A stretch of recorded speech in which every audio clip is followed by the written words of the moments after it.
Hello बच्चों, आज हम लोग का टॉपिक है वो है साधारण ब्याज। आज हम लोग साधारण ब्याज के बारे में पढ़ेंगे कि क्या होती है साधारण ब्याज और उसकी प्रॉब्लम्स कैसे सॉल्व करते हैं। तो आपने ब्याज को आप लोगों ने सुना होगा ना। जैसे हम किसी को रुपए कुछ लेते हैं और हम उसको उधार देते हैं जब, तो हम कहते हैं भाई इसमें कुछ ब्याज मिलनी चाहिए। अब रुपए जो हम देते हैं वो क्या कहलाता है? मूलधन कहलाता है। जैसे हमने रुपए दिया कि हम तुम्हें इतने रुपए दे रहे हैं, 50 रुपए दिए हमने, ठीक, हमने कहा इतने रुपए तुम्हें दिया, हम इतने रुपए की दर से दे रहे हैं। मान लो हमने कह दिया हम 5% की दर से दे रहे हैं कि हमको हमारे रुपए में 5% वर्ष में दर लगा के ब्याज देना है। उसने कहा ठीक है, तो उससे हम क्या निकाल सकते हैं? उसने कहा कितने समय के लिए, तो उसने हमको समय भी बता दिया कि भाई 2 साल के लिए हम तुमको देंगे, 2 साल तक तुम्हारी ब्याज देंगे। कितने प्रतिशत की दर से भी बता के 5% की दर से दे रहे हैं, ठीक, ऐसे बता दिया उसने। तो ब्याज तो आप लोग समझ गए ना क्या हुआ ब्याज, कि जो कोई धन हमें दिया जाता है वो कितने साल के लिए दिया गया, उस पर ब्याज कितने रुपए बढ़ रही तो हमें बढ़ा के देगा। मान लो 50 रुपए हमने दिया, 50 रुपए हमने दिया, उसने कहा कि हम ब्याज देंगे, ठीक, ब्याज दिया 5% की दर से, तो 50 रुपए की मान लो ब्याज निकालेंगे, जितनी ब्याज होगी उतने हमको बढ़ा के देगा रुपए। तो बहुत से लोग कैसे करते क्या है, जितना रुपया होता है कहते हैं ब्याज में दिए दे रहे हैं तो हमको बढ़ के मिल जाएगा, क्योंकि घर पे रखा रहेगा तो कोई फायदा तो है नहीं उसका, और वो तो बढ़ेगा नहीं रख के। तो जो इसके प्रॉब्लम्स है वो हम लोग कुछ आज सॉल्व करेंगे। जैसे एक थी प्रॉब्लम, रमेश ने एक बैंक से 500 रुपए लिए, ठीक है, 500 रुपए 4% वार्षिक ब्याज की दर से उधार लिया। 2 वर्ष के बाद ब्याज की गणना बताइए। क्या बता रहा है कि रमेश ने बैंक से 500 रुपए उधार ले लिए, ठीक है, किस दर से लिए? 4% वार्षिक ब्याज की दर से, मतलब हर साल 4% दर के हिसाब से उसको पैसा मिलेगा। अब हमने प्रतिशत निकाला तो कल आपको बताया ही था, ठीक है, 500 रुपए का मान लो 4% निकालना है, तो कल बताया था ना। मान लो हमने 500 रुपए का 4%, तो कल कैसे बताया था 4% निकालना? 500 का 4% ऐसे निकल सकता है, ठीक है। 0 0 0 0 करके कितना हो गया? 20। ठीक, प्रतिशत निकाला तो सबको आ गया था ना अच्छे समझ में। तो उसने कर दिया 500 रुपए का 4%, तो 4% हमने निकाल लिया, ये तो प्रतिशत हो गया। जब वो कह रहा है ब्याज, तो वो कह रहा है कि 4% वार्षिक ब्याज की दर से 2 वर्ष का ब्याज, तो 2 वर्ष के लिए निकालना है। 2 वर्ष के लिए क्या होगा? 1 वर्ष में तो 500 रुपए का 4% हो गया, तो 20 रुपए निकल आया। ये कितने साल का है? 1 साल का। 1 साल का तो है, उसको क्या कर रहा है हमसे? 2 साल का। तो 1 साल में 20 रुपए ब्याज मिल रहा है, तो 2 साल में कितना मिल जाएगा? 40 रुपए। कॉमन सी बात है, कितना इजी है। इसको तो हमने मुंह जवानी निकाल लिया, ठीक है। उसने हमसे कहा कि 500 रुपए का 4% वार्षिक ब्याज की दर से 2 वर्ष का ब्याज बताइए, तो आपने मुंह जवानी निकाल ली। क्यों निकाल ली? क्योंकि आपको प्रतिशत निकालना पता था। आपने कहा कि 500 रुपए का 4%, 1 साल में कितना हो गया? 20 रुपए हो गया, और दूसरे साल में 20 रुपए और हो गया, तो 40 हो गया। अगर कहते 3 साल में निकालना तो कितना हो जाएगा? 60 हो जाएगा, ठीक। और इसी का एक फॉर्मूला भी होता है, फॉर्मूला से भी हम बहुत से बड़े बड़े सवाल निकाल सकते हैं। फॉर्मूला होता है साधारण ब्याज बराबर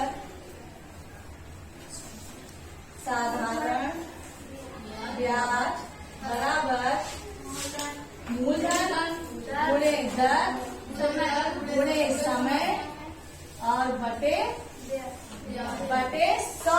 ब्याज तो निकाल रहे हैं ना, ब्याज तो निकाल ही रहे हैं। अब देखो अपने फॉर्मूले से निकालते हैं। हमारे फॉर्मूले में उसने क्या कहा था? 500 रुपए का जो रुपए दिए जाते हैं वो हमारा क्या है? मूलधन है। तो 500 रुपए का तो ये हो गया हमारा मूलधन, 500 रुपए। और क्या कहा था? 4% वार्षिक ब्याज की दर, तो दर कितनी हो गई? 4%, ठीक, दर क्या हो गई? 4%। समय उसने क्या कहा था? समय 2 वर्ष, तो समय हो गया 2 वर्ष। अब हम इसमें रख के भी निकाल सकते हैं, वो तो हमने अपना मूलधन ही निकाल लिया था। नॉर्मल से कि हमने अपना सोच के ऐसे निकालना, उसको हमने सॉल्व नहीं किया। अगर उसे सॉल्व करने जाएगा तो कैसे निकालेंगे? देखो, मूलधन की जगह में मूलधन रख दिया, गुणे दर की जगह में क्या रख दिया? 4 रख दिया, गुणे समय की जगह में क्या रख दिया? 2 रख दिया, और बटे रख दिया 100। अब इसमें जो कट जाए वो काट दो, तो 0 0 0 0 पड़ गया। नीचे क्या बचा?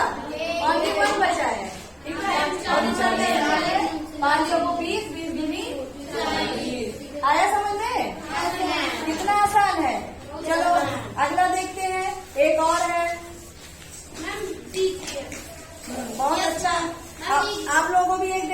लोग बहुत अच्छे से कर लोगे। हाँ लिखो 400 रुपए का। देखो इसमें करके दिखाते हैं, किसी एक बच्चे से भी करवाएंगे, बच्चों को समझ में बहुत अच्छे से आ गया है। ये अभी केवल बिना हल करे बताओ। 400 रुपए का 3 वर्ष के लिए 6% वार्षिक ब्याज की दर से, केवल आपको अभी बिना सॉल्व करे बताना है। 400 रुपए का 3 वर्ष के लिए,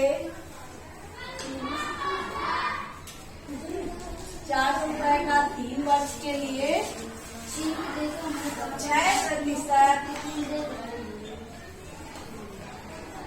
वार्षिक ब्याज की दर से उधार लिया तो उसकी साधारण ब्याज बताइए। तो ब्याज बताइए। इसको कोई भी बिना सॉल्व करे निकाल सकता है। देखो 400 रुपए का 3 वर्ष के लिए 6% वार्षिक ब्याज की दर से उधार लिया तो ब्याज बताइए। ठीक, तो 400 रुपए का पहले कितना हो गया 6%, कितना होगा 72 आया। अब कैसे आया देखो, 400 रुपए का 6% निकालना है, किसी का भी प्रतिशत निकालना होता है। जैसे कहना 400 का 6%, तो 400 गुणे 6/100 का लेंगे, तो 0 कट जाए, कितना आ गया 24। तो एक साल के लिए कितना हो गया 24। तो दूसरे साल में कितना ब्याज मिल जाएगा 28। चौबीसवें साल में कितना मिल जाएगा 28। तीसरे साल में कितना होगा 24 तीनों साल जोड़ दो, पहले साल 24 हो गया, दूसरे में 24, तो 24 से 24 कितना हो गया 48। फिर 24 जोड़ दिया तो कितना हो गया, निकाल दिया, सीधे सीधे आंसर आ गया। अगर आपकी उस परीक्षा में एनएमएस वाली में अगर ये आ जाता है तो आपको सॉल्व करने की जरूरत नहीं है, आप सीधे आंसर निकाल कैसे रख दोगे। लेकिन अगर आपको किसी ऐसी परीक्षा है जिसमें आपको पूरा सॉल्यूशन देना है तो आप क्या करोगे, वही वाला अपना सूत्र लगाओगे। 400 मतलब कि मूलधन गुणे दर और गुणे समय बटे 100। इससे भी आप आसानी से निकाल सकते हैं। बस ऐसे भी सरल है, बहुत ही ऐसे भी सरल है और उस टाइप से भी सरल है। ब्याज भी देखो 2 तरह की होती है, एक होती है साधारण ब्याज, ठीक है, और एक होती है चक्रवृद्धि ब्याज। ठीक, साधारण ब्याज में भी देखो बहुत सी चीजें होती है। साधारण ब्याज निकालते तो पहले तो मूलधन एक हो गया, ठीक, मूलधन के बाद मिश्र धन भी हो गया। अब मिश्र धन क्या होता है, मिश्र धन की तो पता होना चाहिए। मिश्र धन क्या होता है, जब मूलधन में ब्याज को जोड़ देते हैं तो हमारा मिश्र धन हो जाता है। जैसे हमने मान लो 50 रुपए दिए, 50 रुपए मान लो संदीप को दिए और उसने कहा कि भाई अगले साल तुम हमको इतने प्रतिशत की, जितना दिया हमने दर बता दी, इतने प्रतिशत की ब्याज लगा के देना है। यही वाला ले लो, मान लो 400 रुपए का 6% हमने कहा दर निकाल के तुमको ब्याज देना है, ठीक है। ब्याज निकाल के कितना होता है टोटल, तो 400 का 6% निकाल तो 24 रुपए हुआ एक साल में। ठीक, अब वो बताओ जब अगले बार हमको देगा तो कितने रुपए देगा, जो हमको रुपए देगा वो हमारा मिश्र धन कहलाएगा। तो हमारे तो 400 रुपए हो ही गए, ठीक है, और 24 रुपए और हमको दे रहा है वो।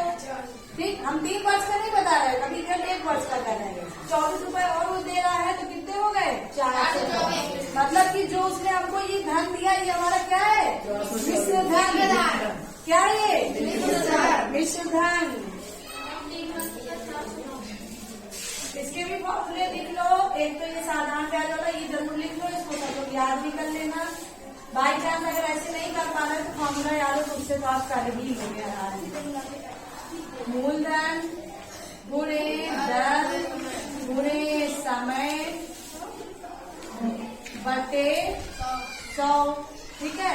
और मिश्र धन बराबर हो गया मूलधन प्लस ब्याज, मतलब कि जो धन हमने पहले दिया वो और प्लस जो हमारी ब्याज बन गई वो हमको पूरा मिल जाएगा।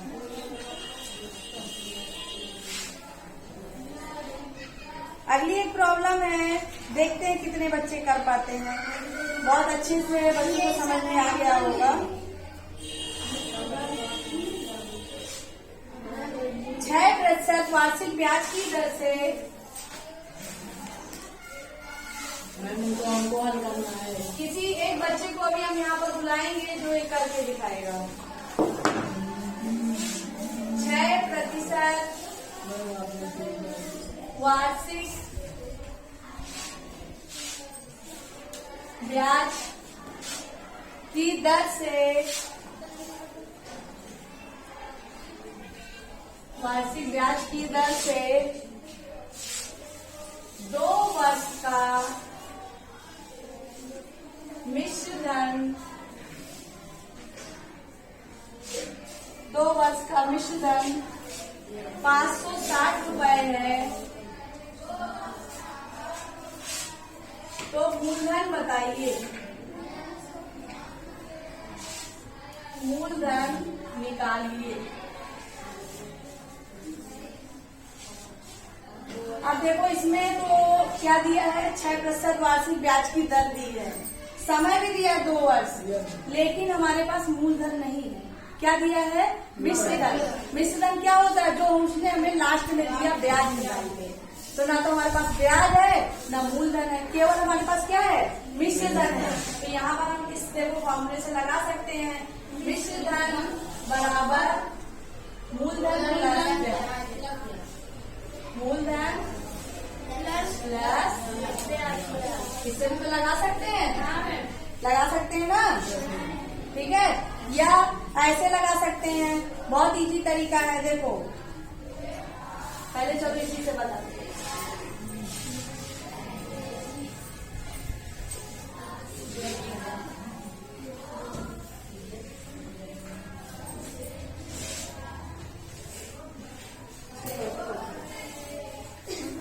स्टॉप इसको मत कर दो। तो अब अपनी ये प्रॉब्लम सॉल्व करते हैं। ये इस फॉर्मूले से न रखिए, थोड़ी अदर दूसरे तरीके से लगेगी, उसको भी बता देते हैं। यहाँ पर क्या लिखा है, 6% वार्षिक ब्याज की दर से 2 वर्ष का मिश्र धन 560 रुपए है। तो मूलधन निकालिए। तो हमको क्या करना है, पहले हम मान लेते हैं कि 100 रुपए का, प्रतिशत का मतलब तो 100 ही होता है ना, तो हम क्या मान लेते हैं, 100 रुपए पर।